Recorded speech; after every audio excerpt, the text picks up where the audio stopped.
வணக்கம். இது JPH 24x7 இன்றைய முக்கிய செய்திகளின் தொகுப்பு இதோ.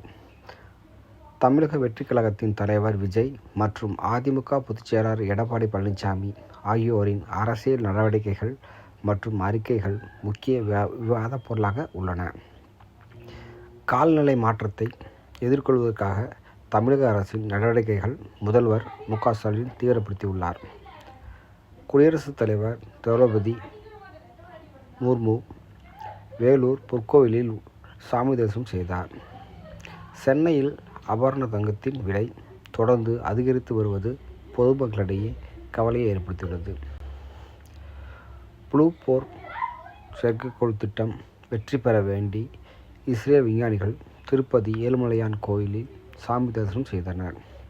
நடிகர் அஜித்குமார் தனது அஜித்குமார் ரேசிங் குழு மூலம் சர்வதேச கார் பந்தயங்களில் பங்கேற்று வருகிறார்.